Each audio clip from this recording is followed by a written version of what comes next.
Time पे हम लोगों ने डिस्कस किया था एपीआई के कितने तरीके से मेथड्स होते हैं, गेट मेथड, पोस्ट मेथड या पुट या डिलीट मेथड, कैसे हम फॉर्म के डेटा को हिट करेंगे अलग अलग मेथड के थ्रू। और इसके पहले हम लोगों ने और भी डिस्कस किया था एचटीटीपी के बारे में, जिसमें हमने एक एपीआई को गेट करके देखा था। वो ऑलरेडी बनी बनाई एपीआई थी, बट अभी जो हम लोग स्टार्ट करने जा रहे हैं वो हम करेंगे कि एपीआई कैसे बनेगी।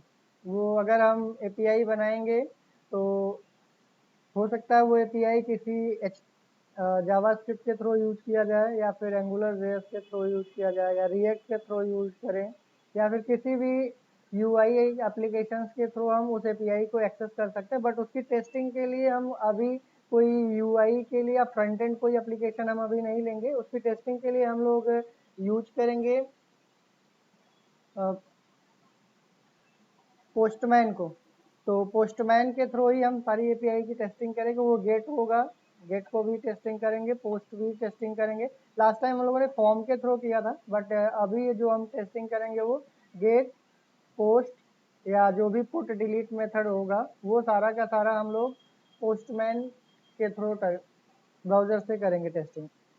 तो अभी पहले हम देख लेते हैं कि फ्रेश एपीआई बनाने के लिए अगर हमें लारावेल का प्रोजेक्ट पहले कैसे क्रिएट करते हैं। तो हमने यहाँ पे लारावेल न्यू और यहाँ पे डेमो एपीआई हमने यहाँ पे प्रोजेक्ट का नाम दे दिया। और इसी को हम क्या करेंगे, इसी में हम पूरा का पूरा देखेंगे कि कैसे गेट मेथड के थ्रू एपीआई कैसे हम एक्सेस करेंगे पोस्टमैन से, और कैसे हम वो गेट एपीआई वाला कैसे हम एपीआई क्रिएट करेंगे लारावेल में। इसमें हमारे पास देखिए कुछ ऐसे भी होंगे जो पब्लिक एपीआई हम बनाएंगे, और कुछ ऐसी एपीआई बनाएंगे जो ऑथेंटिकेट एपीआई होगी।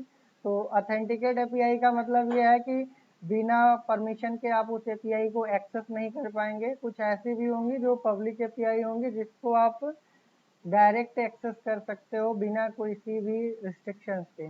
तो जो पब्लिक एपीआई होगी उसको भी हम बना के देखेंगे पहले, और उसके बाद फिर हम देखेंगे कि कैसे हम किसी अथेंटिकेट एपीआई करवाएंगे। एपीआई को पहले अथेंटिकेट करवाएंगे, देन उसके बाद हम उस एपीआई को एक्सेस करवाएंगे। तो जैसे कुछ प्रीमियम वाली एपीआई होती हैं उनको अथेंटिकेट करवाने के बाद ही एक्सेस दिया जाता है, और वो एक टोकन जनरेट करके उसके साथ शेयर कर दिया जाता है। तो फिलहाल अभी हम लोग पब्लिक एपीआई के थ्रू देखेंगे कि पब्लिक एपीआई कैसे हम क्रिएट करेंगे, वो चाहे गेट मेथड हो चाहे पोस्ट मेथड के थ्रू हो। दैट मीन्स अगर डेटा हमें एपीआई के थ्रू डेटाबेस से एक्सेस करना है तो गेट यूज करेंगे, और डेटाबेस में अगर हमें डाटा अगर रखना है तो एपीआई के थ्रू, तो उसमें हम पोस्ट मेथड यूज करेंगे। एग्जिस्टिंग डाटा को अगर हमें कोई चेंजेस करना है तो उसमें पुट मेथड का इस्तेमाल किया जाता है एपीआई के थ्रू, अगर हम किसी डाटाबेस में डाटा को अपडेट करना चाहते हैं तो। और कुछ डाटाबेस में से अगर कोई डाटा डिलीट करना है एपीआई के थ्रू तो उस केस में हम डिलीट मेथड का यूज करेंगे। तो इसी को हम लोग इस नए प्रोजेक्ट में जो अभी हम लोग बना रहे हैं, इस नए प्रोजेक्ट में क्या करेंगे, पहले हम गेट, पहले तो ये समझेंगे कि जो हमारे राउट्स लिखे जाएंगे एपीआई को वो कहाँ से लिखे जाते हैं। जैसे अभी हम नॉर्मल वेब एप्लीकेशंस जो हम बनाते हैं तो उसका राउट्स हमें वेब डॉट पीएचपी के अंदर हमें लिखना होता है। और अगर हम एपीआई का अगर हमें राउट्स लिखना रहेगा तो वो कहाँ पे करेंगे, और उसको एक्सेस कैसे करेंगे राउट को जो एपीआई हम बनाएंगे, और वो एपीआई का कोड जो लिखा जाएगा वो कहाँ पे लिखा जाएगा, वो भी हम लोग यहाँ पे समझेंगे इस नए प्रोजेक्ट के साथ। अभी हमारा ये प्रोजेक्ट बन गया है, अब इसको हम क्या करेंगे, उस प्रोजेक्ट के अंदर अगर हम देखना चाहते हैं तो यहाँ से हम चल के देख सकते हैं कि यहाँ पे डेमो एपीआई के नाम से हमें यहाँ पे मिल जाएगा। और इसके अंदर वो सेम वैसे ही मिलेगा जैसे हम लोगों ने पहले नॉर्मल प्रोजेक्ट बनाते थे। तो यहाँ पे भी अगर आपको डायरेक्ट उसमें एंट्री करना तो सीएमडी करके जाते हैं, और उसके वीएस कोड में एंट्री करना है तो कोड डॉट करके करेंगे तो ये हमारा पूरा का पूरा वीएस कोड ओपन हो जाएगा। ये हमारा कुछ इस तरीके से डेमो एपीआई फोल्डर ओपन हो जाएगा। अगर हम इसको रन करा करके देखेंगे तो हमारा पहले जो नॉर्मल प्रोजेक्ट बन के आता था वैसे ही बन के आएगा। रिसोर्स के अंदर आप देखोगे तो एक व्यू के अंदर आपको वेलकम ब्लेड मिलेगा जो हमारे वेलकम स्क्रीन को दिखाने का काम करता है नॉर्मल प्रोजेक्ट जब भी क्रिएट करते हो। और बाकी इसमें अगर हम देखेंगे तो हमारे पास ऐप के अंदर HTTP के अंदर आपके वो एक कंट्रोलर फोल्डर होगा, इसमें कंट्रोलर बना होगा। तो ये सारी चीज़ें हमारा इनिशियल है, जो हमारा प्रोजेक्ट एक इनिशियली बनता है। इसमें जो हमें देखना रहेगा एपीआई से रिलेटेड, अगर हम बात करें तो एपीआई से रिलेटेड अगर हम यहाँ पे देखेंगे तो एक राउट के अंदर हमें जाना पड़ेगा। राउट के अंदर हमारे पास जो राउट लिखते थे web.php में लिखते थे, यहाँ पे बाय डिफॉल्ट अभी जो हमारे पास जो राउट लिखा जाएगा वो api.php में लिखा जाएगा। इस api.php में बात करें तो एक सैंक्टम नाम का एक ऑथेंटिकेशन एपीआई होती है। ये आपको सैंक्टम एक आपको ऑथेंटिकेट करने के लिए, एपीआई को ऑथेंटिकेट करने के लिए यूज किया जाता है, बट इसको अभी हम लोग बाद में देखेंगे। पहले हम पब्लिक एपीआई यहाँ पे बना करके टेस्टिंग करेंगे, देन उसके बाद हम ऑथेंटिकेट वाला बाद में इसको देखेंगे। तो इसको आप चाहे तो अभी कमेंट कर सकते हो फिलहाल के लिए। इसके अभी हमें रिक्वायरमेंट्स नहीं है, तो इसको हम यहाँ पे क्या करेंगे, कमेंट कर देंगे। और यहाँ पे अगर हम राउट बनाने की बात करें तो राउट अभी हमारे पास यहाँ पे अगर हमें बनाना रहेगा तो कुछ इसी तरीके से सेम बनाएंगे, राउट कॉलन। अगर गेट मेथड के थ्रू बनाना है तो गेट मेथड, और यहाँ पे अगर हमें कोई राउट फिक्स करना है तो हम यहाँ से राउट, जैसे जस्ट मान लीजिए हमने स्टूडेंट नाम का अगर हमें राउट बनाना है तो हमने स्टूडेंट बना लिया, और यहीं से हमें रिटर्न कराना होता है तो हम यहीं पे क्या करेंगे, फंक्शंस पास करेंगे, फंक्शंस, और इसी के अंदर हमें रिटर्न करा सकते हैं। अगर हमें रिटर्न यहाँ पे करना है तो रिटर्न में कोई भी अगर हमें मैसेज देना है तो मैसेज यहाँ पे हम पास कर सकते हैं, हेलो एपीआई टेस्टिंग।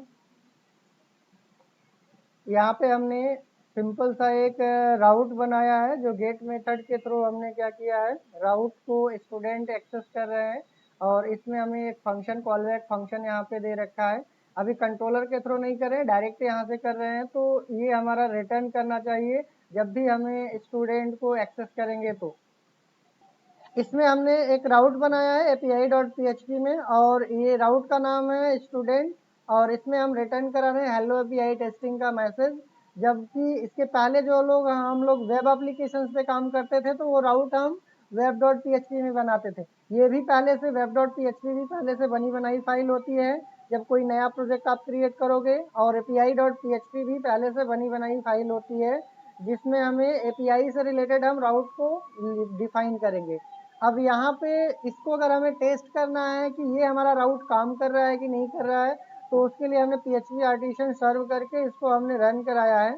और यहाँ पे नॉर्मल जैसे अभी हम लोग क्या करते थे, स्टूडेंट यहाँ पे राउट में पास करते थे जब भी हम web.php में राउट बनाते थे तो, लेकिन यहाँ पे अगर हम api.php में अगर हम राउट बनाएंगे तो डायरेक्ट हमें स्टूडेंट राउट में पास करेंगे तो ये वर्क नहीं करेगा, क्योंकि ये हमारा वेब वाला नहीं है। अगर वेब वाला होता तो काम कर जाता।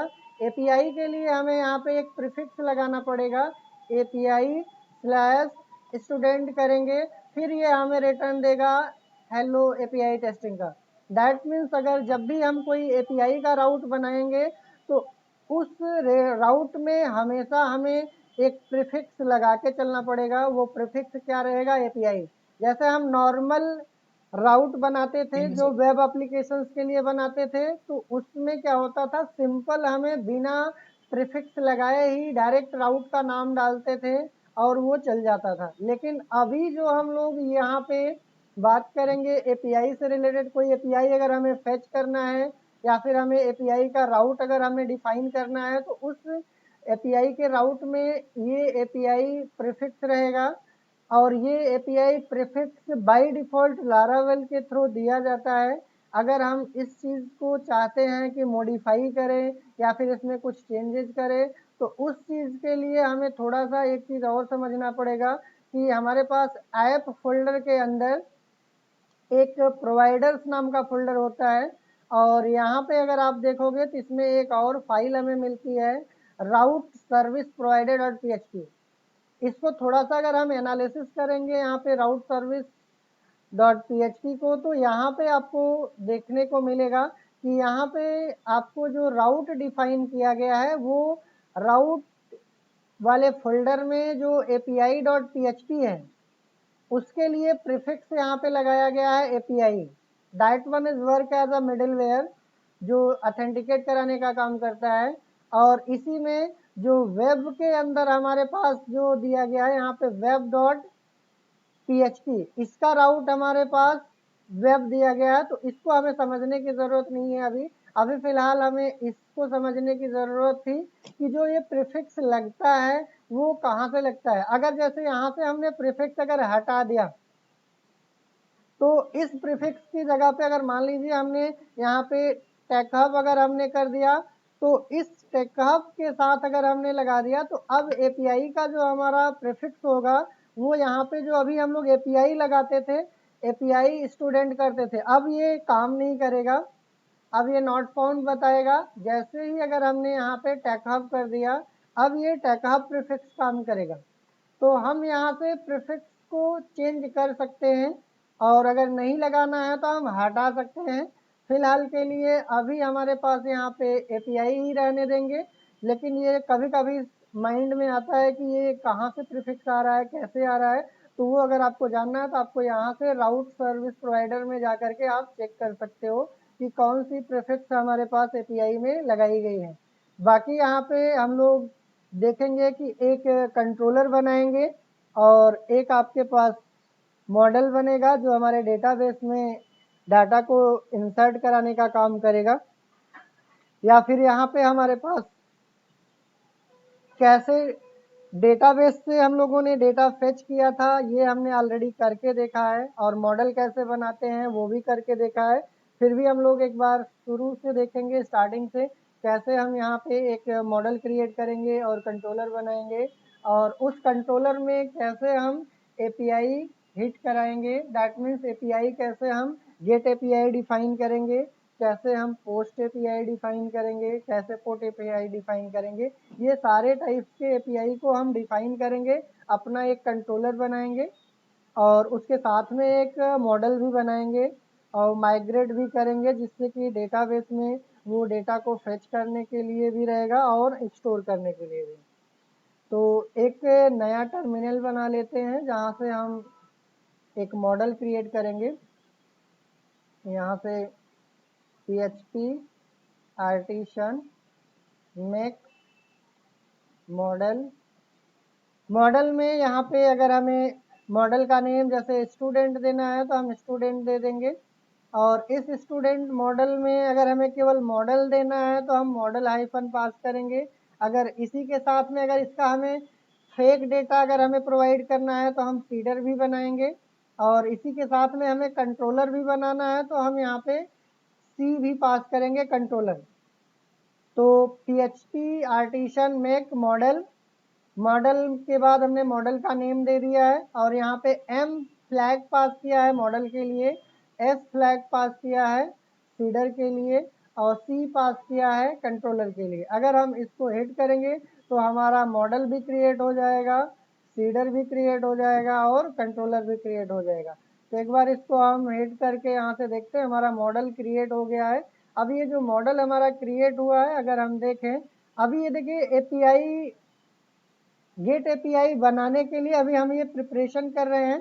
बाकी अभी हम लोगों ने बेसिक सेटअप समझा है कि एपीआई का राउट कैसे कॉल होगा, और एपीआई का राउट हमने देखा कि यहाँ से हमें राउट सर्विस प्रोवाइडर के थ्रू एक प्रीफिक्स मिलता है, इसी के थ्रू हमें उसको कॉल करना होता है और एपीआई डॉट PHP में हम राउट डिफाइन करेंगे जो भी एपीआई से रिलेटेड रहेगा।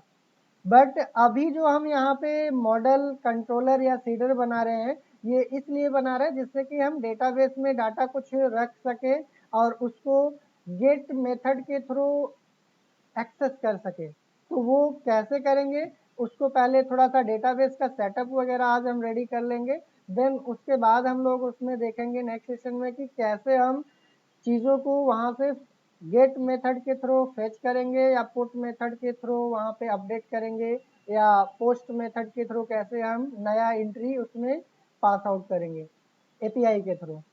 तो और पोस्टमैन के बारे में भी देखेंगे कि पोस्टमैन के थ्रू कैसे करेंगे।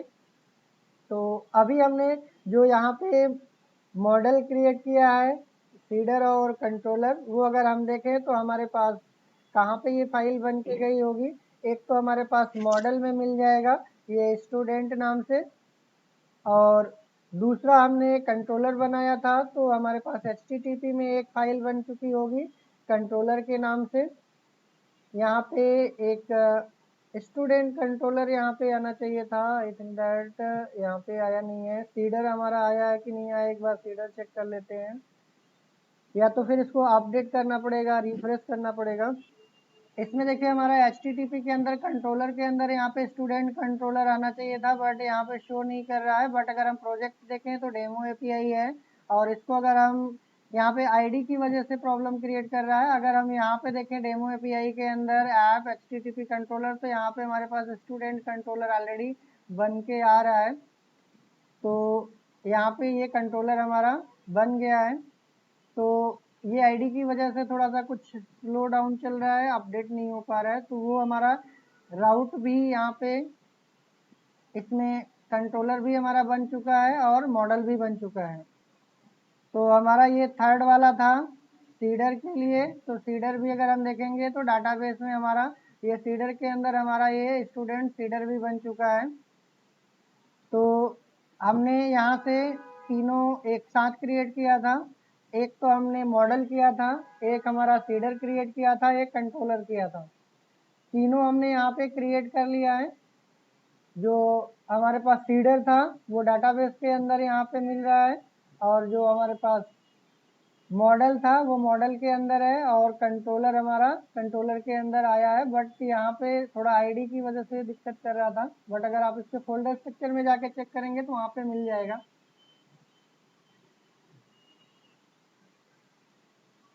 तो ये जो हमने मॉडल बनाया है और कंट्रोलर और सीडर बनाया है, तो इसके लिए हमें एक डेटाबेस की भी ज़रूरत पड़ेगी। बिना डेटाबेस के हम इसको माइग्रेट नहीं कर सकते हैं, क्योंकि हमने जो यहाँ पे मॉडल बनाया है, कंट्रोलर या सीडर जो भी बनाया है, इस चीज़ को अगर हमें वर्क कराना है तो हमें उसके लिए क्या करना पड़ेगा, एक डेटाबेस भी कॉन्फ़िगर करना पड़ेगा।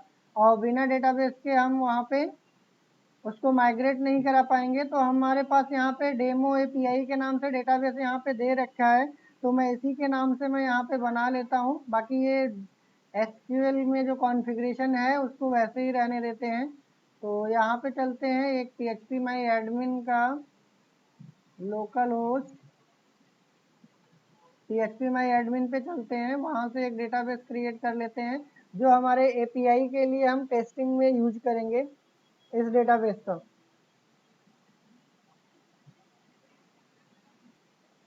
तो यहाँ से हमने डेमो API जो हमारे प्रोजेक्ट में दिया था ऑलरेडी, मैंने उसी सेम नेम से ले लिया और यहाँ से हमने एक क्रिएट कर लिया। तो हमारा एक डेमो API, तो हमें यहाँ पे कुछ भी सेट करने की ज़रूरत नहीं पड़ेगी, क्योंकि ऑलरेडी बाय डिफ़ॉल्ट रूट होता है यूज़र ने, पासवर्ड ब्लैंक है। पहले से मैंने डेमो API डेटा यहाँ पे जो था मैंने वही ले लिया। तो हमारा ये डेटाबेस कॉन्फ़िगर हो गया है। अब इसके बाद जो हमारा रहेगा वो हमें टेबल के लिए जो हमारे पास माइग्रेशन यहाँ पे क्रिएट करना रहेगा, डेटाबेस में माइग्रेट कराना है। तो हमने यहाँ पे जब मॉडल क्रिएट किया था तो मॉडल के साथ साथ हमारा ये स्टूडेंट नाम का एक माइग्रेशन टेबल भी यहाँ पे ऑटोमेटिक क्रिएट हो गया था स्टूडेंट नाम से। तो हमें यहाँ पे उस डेटाबेस में कौन कौन सा कॉलम लेना है, आईडी बाय डिफ़ॉल्ट है, टाइम स्टैम्प लेंगे तो क्रिएटेड और अपडेटेड वाला ऑटोमेटिक आ जाएगा। बाकी इसमें और कौन से टेबल्स बनाने हैं, नेम रखना है, तो हम यहाँ पे डॉलर टेबल, यहाँ पे हमें नेम क्रिएट करना है तो हम यहाँ से नेम क्रिएट कर लेंगे। और इसी के साथ में हमें उसके फीस वगैरह रखना है या सिटी वगैरह रखना है, तो हमने डॉलर टेबल, उसका एड्रेस रखना है तो हमने सिटी दे दिया। अगर हमें इसी के साथ में उसकी फीस वगैरह भी रखना है स्टूडेंट का, तो टेबल, और यहाँ पे हमने उसकी फीस भी हमने दे दिया। सर डॉलर टेबल नेम में आपने एरो नहीं लगा रखा। ओके, इसमें एक चीज़ और भी मिसिंग है, बताओ क्या मिसिंग है।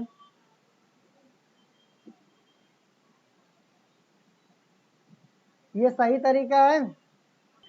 तो इसमें मिसिंग यही था कि आप यहाँ पे नेम को हमें ब्रैकेट में पास करना होता है और ये सीटी जो कॉलम नेम है ब्रैकेट में पास करेंगे। बाकी जो हमारे पास यहाँ पे रहेगा वो टेबल में डेटा टाइप क्या रहेगा, इसमें बाय डिफ़ॉल्ट आईडी अगर हम नहीं देंगे तो कुछ आईडी ले लेता है, टाइम स्टैम्प में आपका क्रिएटेड और अपडेटेड ऑटोमेटिक ले लेता है। बट आपको नेम नाम से कॉलम लेना है या सिटी नाम से या फी नाम से लेना है तो वो आप यहाँ से कॉलम का नेम पास करेंगे और इधर हमें डेटा टाइप पास करना होता है। और ये हमारा माइग्रेशन रेडी हो गया है और अप वाले में, बाकी डाउन वाले का वैसे ही रहेगा। अगर हमें इसको माइग्रेट करना है तो यहाँ पे माइग्रेट करेंगे PHP artisan migrate PHP artisan migrate. हमें मेक माइग्रेट क्यों नहीं करना पड़ा, क्योंकि हमने वहाँ पे साथ में क्रिएट किया था मॉडल, तो उसी के साथ में आपका ये माइग्रेशन वाला टेबल भी क्रिएट हो चुका था मॉडल के नाम से।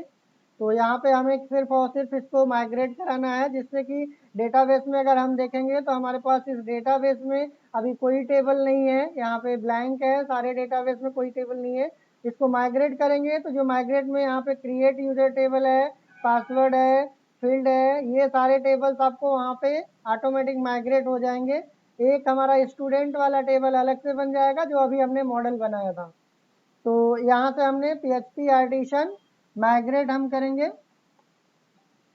तो हमारा यहाँ से माइग्रेट हो जाएगा और ये हमारा माइग्रेशन प्रोसेस कंप्लीट हो गया। इसको हम यहाँ से चलेंगे, अब रिफ्रेश करेंगे, यहाँ पे देखेंगे हमारे पास एक डेमो एपीआई में यहाँ पे देखिए ये सारे टेबल्स हमारे यहाँ पे आ चुके हैं, जिसमें से एक स्टूडेंट वाला टेबल था जिसमें हमने कुछ कॉलम्स पास किए थे, एक आईडी था, नेम क्रिएटेड अपडेटेड। देखिए यहाँ पे कुछ मिस हुआ है जिसमें हमारा केवल और केवल क्रिएटेड अपडेटेड आ रहा है, बाकी हमारा यहाँ पे कुछ भी नहीं आ रहा है। नहीं मिस नहीं, यहाँ पे हमने सेव नहीं किया है। देखिए यहाँ पे हमने सेव नहीं किया है तो इसको सेव करके देन माइग्रेट करना चाहिए था, नहीं तो हमने बिना सेव किए ही माइग्रेट कर दिया था।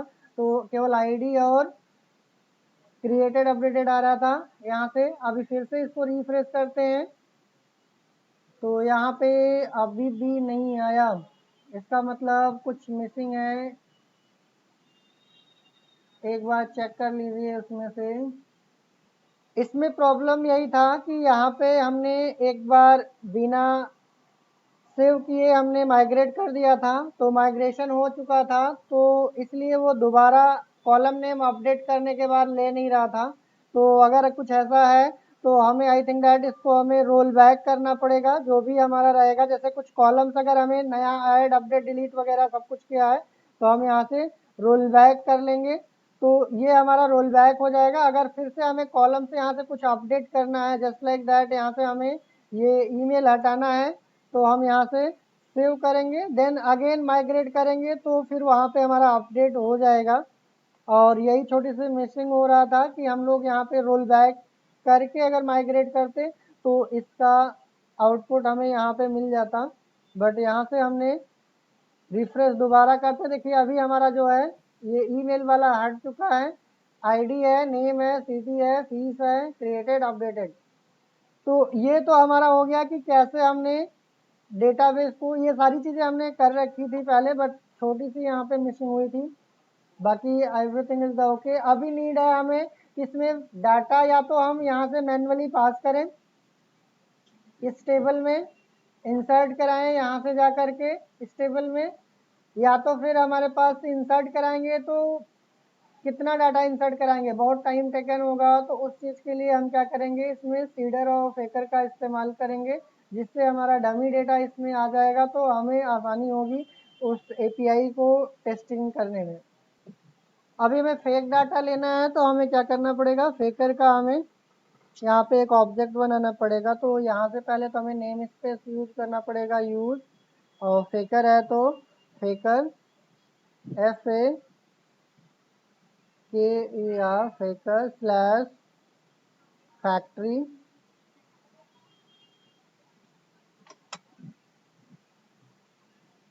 फैक्ट्री में हमारे पास हो जाएगा एज फेकर।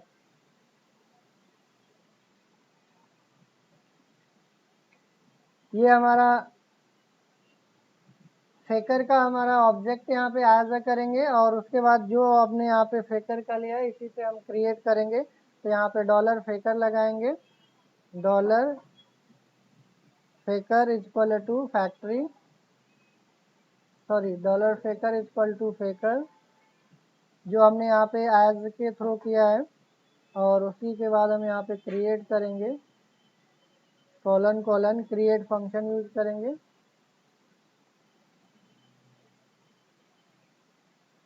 ये हमारा क्रिएट कर देगा, बट इसको हमें मैप भी करना पड़ेगा। इसको मैप करना रहेगा कितनी बार हमें चलाना है। तो हमें यहाँ पे फॉर लूप नॉर्मल लगाएं या तो फॉर ईच के थ्रो भी कर सकते हैं। अगर आपको फॉर ईच के थ्रो करना है तो आप फॉर ईच के थ्रो भी कर सकते हो। फॉर ईच ब्रैकेट में एक रेंज फंक्शन होता है, रेंज फंक्शन के थ्रू आप इसमें पास कर सकते हो कि कितनी बार लूप चलेगा, 1 से लेकर के 10 तक चलेगा या फिर कितनी बार चलाना चाहते हैं। एज करके यहाँ पे हमने डॉलर वैल्यू, फिलहाल इस वैल्यू का कोई यूज नहीं होगा, बट हमें यहाँ पे फॉर ईच है तो सिंटैक्स उसका देना रहेगा। और इसके बाद यहाँ पे हमें कौन सी वैल्यू हमें देना है। आईडी तो ऑटो इंक्रीमेंट होता है, वो ले लेगा।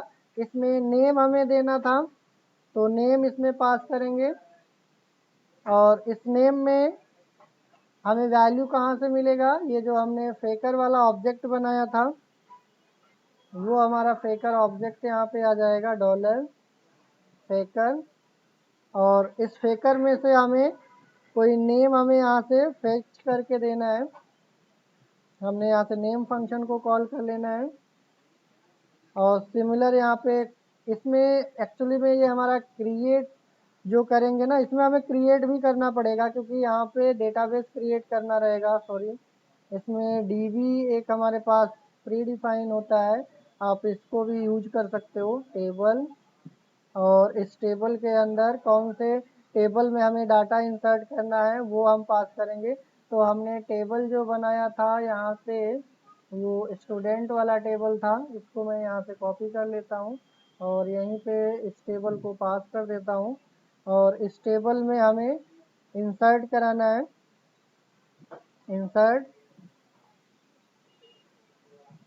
इंसर्ट फंक्शन यूज करेंगे। इंसर्ट फंक्शन में हमें एरे पास करना होता है, और ये एरे हम यहाँ पे पास करेंगे, जो डाटा हमने यहाँ पे दिया था उसको हम यहाँ पे इंसर्ट करेंगे। पहला डाटा हमारा हो जाएगा तो यहाँ पे हम कॉमा करेंगे, क्योंकि ये एरे है तो एरे में कॉमा रहेगा। देन हमें सिटी देना है तो सिटी पास करेंगे, और इस सिटी में से हमें फेकर वाले डेटा से ही लेना है, तो यहाँ से हम फेकर का ले लेंगे, कंट्रोल सी और यहाँ से कंट्रोल वी। और यहाँ से हमें नेम चाहिए, सिटी चाहिए, सिटी ले लेंगे।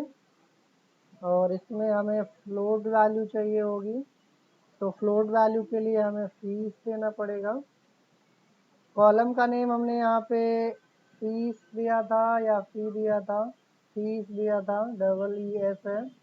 और हमने यहाँ से इसका फेकर वैल्यू यहाँ से भी ले लेंगे। इसमें से एक रैंडम हमारे पास फ्लोट फंक्शन होता है, तो हम यहाँ से रैंडम फ्लोट,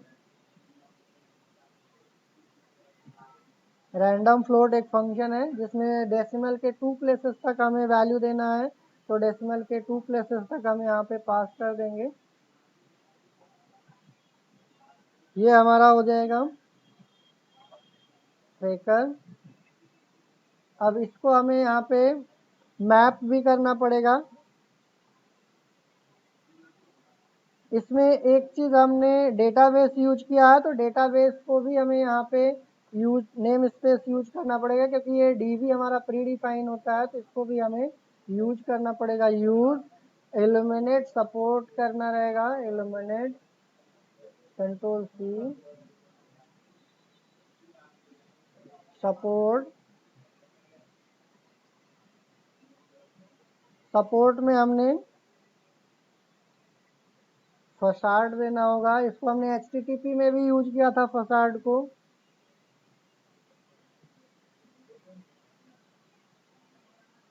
/db,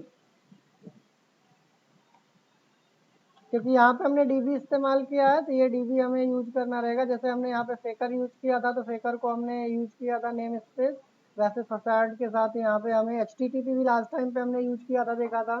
तो http के लिए भी हमने यूज किया था एल्यूमिनेट सपोर्ट फसाड और http। तो यहाँ पे db यूज किया है तो db हमें यहाँ पे यूज करना पड़ेगा। बाकी इसको हमें मैप करना पड़ेगा। मैप कहाँ पे करेंगे, जहाँ पे हमें सीडर को कॉल करना होता है। तो इसको हम चलेंगे यहाँ पे, यहाँ पे लिखेंगे $this,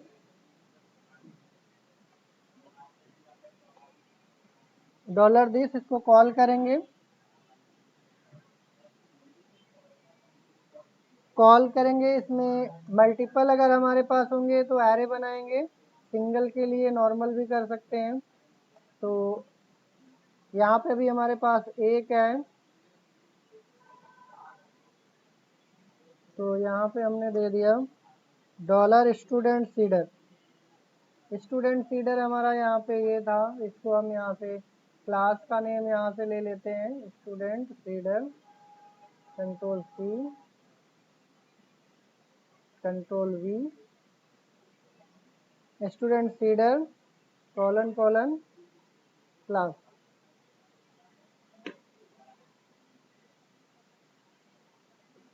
ये हमारा हो जाएगा सीडर। इसमें डेटा अभी हमारा कितना इंसर्ट होगा, वो 10 डेटा इंसर्ट होगा, बट इसके लिए हमें कमांड्स रन कराने पड़ेंगे। कमांड्स कौन सा यूज करेंगे, php आर्टिशन db सीड करेंगे। तो यहाँ से हम चलते हैं php आर्टिशन db सीड।